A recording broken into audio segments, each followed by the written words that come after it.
Many of us take a reactive approach to our defenses. However, maybe we should be more proactive. Find out how coming up next. You're watching IT Pro TV.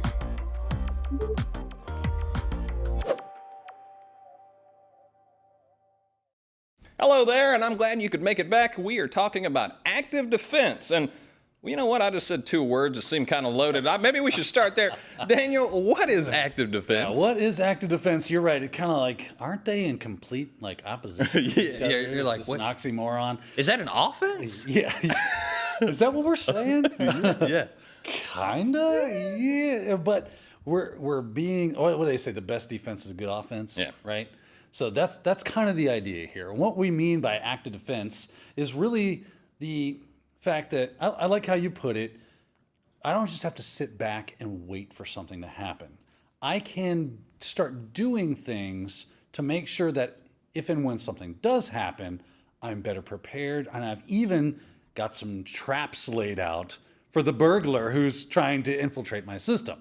So this is kind of the idea of what we mean by active defense. I know it's kind of hard to define that just because of those juxtaposed terms, but that's the idea. We've put a bag of gold inside of here, but underneath it is a tiger pit in which you can fall into. You know, we're booby trapping the place so we can catch those bad guys and, like Scooby-Doo would do, you know, reveal the mask and would have gotten away with it too if it wasn't for you meddling kids kind of idea. So that's what we mean by active defense, taking a more proactive stance when it comes to our defense. Now, I totally get that. There's a whole range of scenarios playing out in my head about how I can now use psychology to kind of move people toward a certain thing that I may more actively monitoring because I know this is almost too good to resist, right? Yeah. Pot of gold, and there's a gold. tiger pit.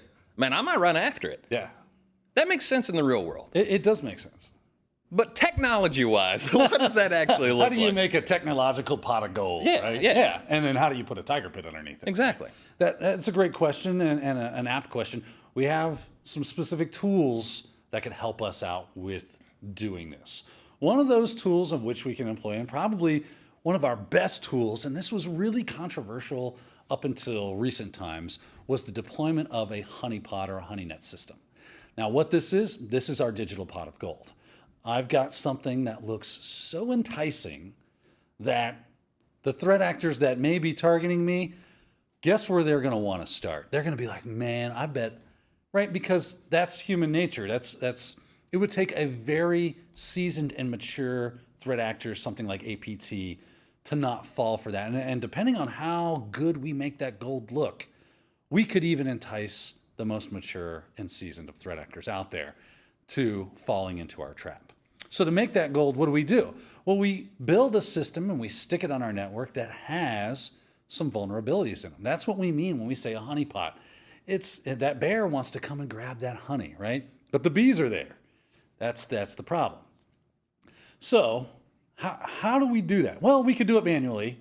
I could say, hey, Justin, start working on a web app. I'll get the database spun up and we're going to deploy some instances of Joomla and blah, blah, blah, and grab all these CMS technologies or whatever it is to try to make it look like a normal production system within our environment. And that could take some time and effort. Or we could go with an off-the-shelf technology. Now, because it would take time for us to do that thing, do it all manually, we're going to skip that part. We're going to go with an off-the-shelf technology that I've grabbed off of GitHub. And it's called Open Canary. That's right.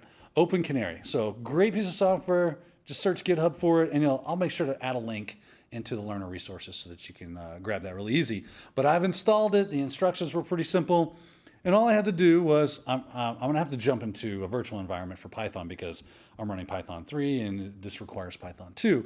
But not too difficult. Let me run that now. n-bin activate to activate. Can I type it? There we go. Now that I'm in my environment, I can run Open Canary. So I do Open Canary. First, let me run something first. Let's nmap this system. Let's see what it looks like normally. Standard install, right? Nmap 127.0.0.1. And we see we've got a couple of ports open. I'm running port 22 SSH, not uncommon to see that on any system. I've got port 25 SMTP, but that's only open to internal mechanisms. It's not actually like attached to any Ethernet or network device. And I've got port 10,000, which is running webmin. Again, nothing crazy going on here. If I was a threat actor, I might see that webmin port and poke around there. But if it's on lockdown, latest version, all the patches and everything, I would probably move on to something more easy and come back to this if I needed to. But let's see what happens when we deploy our honeypot. So if I do open canary d -- start, type in my password. There you go. I can see if I look through a lot of this mess that's going on here, I can see that it is running, like right down there. Yay, it's running. Great.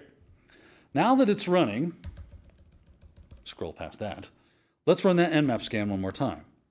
127.0.0.1. Well, now look at that.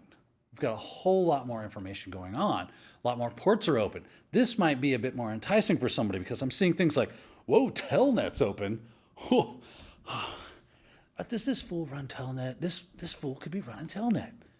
And that's the idea, right?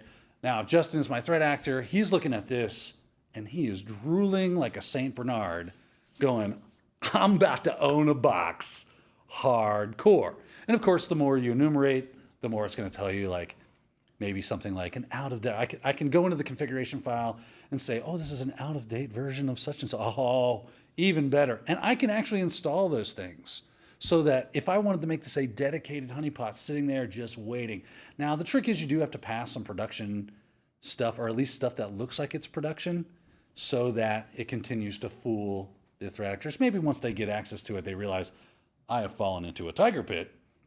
Now it's time to pull the ripcord and get the heck out of here, maybe start cleaning up log files, do whatever they got to do to try to save themselves. Of course, we'd be doing other things to kind of capture the activity that's happening on this box so that we can analyze it and better defend. How were they trying to get in? What mechanisms did they use? What was the first thing they went for? What did the packets look like? So we're doing a lot of monitoring on this specific system because we want to see their methodologies. We want to see what our weak spots are so that we can firm them up and we're being more active in our defense. Very cool stuff. I really enjoy this. It's pretty easy to deploy. I highly recommend it. Now, this isn't the only kind of gig in town, right? There's other honeypot softwares that are available. Yeah. Are pretty much par for the course as far as what we're seeing here, setting up these fake services and things? Yeah. As far as like how this was deployed and what it looked like at the end of the day is pretty de facto. There are some other features that you might find in other types of honeypots. So depending on your environment, you might want to go with something different. I liked another one was called Honey Badger. It does, I said we're doing some monitoring. It gathers geolocation information about your attackers. So now not only are we seeing the avenues in which they're trying to gain access and the methods that they're using, but also where they're coming from. So, why am I continually being attacked from an IP in Cincinnati, Ohio? That's weird, right? Maybe I can look further into that. Maybe I have a competitor in Cincinnati, Ohio, and they've hired a threat actor to come in, steal intellectual property, and exfiltrate that data back to them so they can get a jump on, business. So that could be super helpful. So I like that one as well.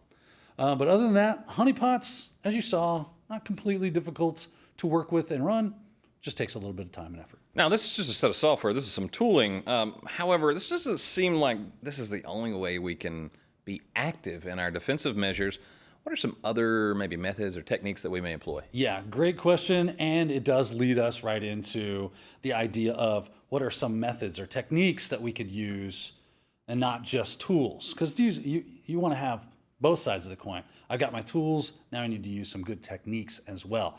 One of the first things you can do is if you have something that you got off of a shelf and it has some sort of authentication mechanism, log into it, go to the settings area, and change every default that you possibly can.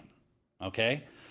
Justin, I'm going to say that again. Actually, I was also going to say it. Yes. Hear it from someone. If you did nothing else, that would be fantastic. And I'll give you an instance. By default, authentication is not turned on a MongoDB database when you install, or it wasn't up until maybe recently when they've done updates. Yeah. It is wide open to the world. Boom. You need to change that. Yeah. Right? I don't want production databases just going, creds, what's those? Yes. Change the defaults. Defaults bad. Say it with me, Daniel. Defaults bad, right? Because defaults are easily discerned. They're easily found out. I go to the vendor, I look up a user manual, and there's those defaults right there. Anybody can do a Google search for, default login for such and such technology. And if it exists, if there is something that it does internally, and it's admin, if you get hacked because you had admin on something, well, I don't want to say you had it coming, but man, You didn't do shuck your anything job, to Eddie. stop it. Yeah. That is something that we have to do, that it should be our responsibility. We should take blame because that's such an easy fix to go in there and change those default credentials. It's ridiculous. So don't let those get by. It has any kind of username. If you can change it, change it. Has a password you can change it. If it has anything that it displays, versioning information, anything, change that. Anything that doesn't affect the system and make it break, change it so that you're not leaking information or making it easy for someone to gain access. All right, let's talk about using the most secure version of the thing possible. Cool, you got the thing, you changed all the defaults, you're gravy, except it's got known vulnerabilities because of the version you're using, right? Yeah, you've had that sitting around forever and you're familiar with it and it's all great and everything, but you got to be using the thing that has been vetted against common attack. And if there is a vulnerability to it, we're unaware of it at this point. And if we're unaware of it, it's a good possibility that the threat actor's unaware of it as well. Now, there's some geniuses out there that find them. That does happen. But if you knowingly install something that you did not check to see if there was some easy way to gain access through it, you've done yourself a disservice. You basically might as well take all your other security and just throw it out the window. And along those same lines, you need to keep track of your versions. Correct. You also need to, you need to have policies in place to where you go, all right, here was the version we installed. Do we have any current vulnerabilities that have been discovered? Oh, look, yes. You need to have some kind of audit process because I know for certain that I've been guilty of this. Going, it's fine. Oh, wait a minute, it's got a DDoS? Yeah. Uh-oh. Yeah, and we're going to talk about this as a life cycle as far as policies and procedures go as we get down further in the series. So keep that in the back of your head because Justin is hitting on a very important portion of what we do for security. All right, a couple other things we can do. Obfuscate, right? What does that mean? It means jumble it up. Don't make it so easily understood. If you can use any kind of obfuscation method instead of clear text, use encryption, right? That's an easy way to do it. If encryption is supported, you should be enabling it and using it. There's no reason, I'll say, there are very few reasons out there, there's always edge cases, that you shouldn't be using encryption. And even then, you should probably come up with some other security control mechanism to keep that safe if you can't enable something like encryption. You want to obfuscate. You want to make it like, well, I had to go through here, and then I had to jump through this hoop, then I had to go over this wall, around this corner, and down through this little maze. Don't just make it a straight path to the finish line, right? You want to be doing any kind of obfuscation methods possible, right? If I'm going to enable RDP, well, guess what? You have to VPN into a jump box, and from the jump box, do a credentials, and then elevate privs, and then from there, now you can access RDP. See, I'm giving it more hoops, more layers of security, which we'll also talk about more as we get through the series. Last thing I will say to do, lie. Lie. There's no law that says we have to tell the attackers the truth. Now, lying is inherently bad. We shouldn't normally lie. It hurts people's feelings, and it causes relational strains. But I've already got a strained relationship with my threat actors, so might as well just perpetuate the circle of mistrust, right? So how can we do that? What do we mean by lie? One of my favorite ways to do this, especially if you're running things like web applications, I know Justin's gonna love this kind of stuff, is poison your robots.txt file. That's a common way for people to try to find things that maybe you're trying to hide from the world, but not hide it, but kind of put it on the backside. If you weren't paying attention, you wouldn't see it. So let's do that. Let me show you what I mean here. I'm going to get out of my deactivate. Oh, I got to turn off Open Canary. So Open Canary d-stop. There we go. And then deactivate. There we go. So I'm going to do service. Oh, I have to sudo this. Sudo service Apache to start. I actually do have Apache on here. This is going to be our multi-purpose server here for many different things. Also need to sudo service MariaDB start, just because get everything spun back up. But from there, if I go to cd/var/www/html, you'll notice if I do an ls that I have a robots.txt file right there. Okay, cat robots.txt. You'll see I've got one disallowed entry. But what if I came in here and put a bunch of like rabbit trails?